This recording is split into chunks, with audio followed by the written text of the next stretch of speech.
how do you actually deal with loving difficult people, complicated people, enemies, frenemies? I'm gonna give you some 7 tips. The first tip is you need to make sure you have appropriate distance. You might be too close. See, when a boxer is boxing, right, there's a certain range at which if you're close enough, I'm gonna pop you. I'm gonna get you. You might emotionally be too close to this person. Create some more separation. After you've established appropriate distance, you gotta heal up. You cannot continue with that on your heart. You gotta heal from what they did. Because if you don't heal, it'll just continue to compound. How I heal up, I cast my cares to God. I give it to God and I say, Lord, I'm still angry at this. I'm still upset about this. I renew my mind. Because sometimes you got to change your point of view. You've got to change your perspective.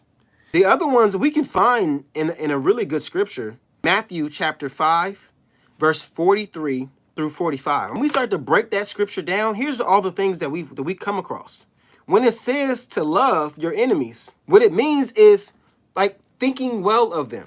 In other words, I want the best for you, fam. It's part of loving them. Genuinely wanting the best for them. So you got to kind of check your mindset about them. It has to start there, right? And you're able to do that if you've healed. If you haven't healed, you got to go back to healing. And once we heal up, then we can move on. The next one is to speak well of them. So when we get an opportunity and somebody says, oh man, did you hear about Johnny? Johnny fell on his face and now he's busted all up. That's an opportunity to show them love and say, I hate to hear that, fam. I'm so sorry to hear that. The next one is pray for them. You guys saw right there, right? When it said earlier to pray for those who persecute you. The next one is do good to them. I had a situation where somebody did me and my family crucially wrong. And I had an opportunity to show them love, to give them something. I did. I gave it to them through somebody else. There was an opportunity. Could have sold the thing. They even offered to buy it from me. But instead of selling it and making money, I said, nope, this is an opportunity to show love.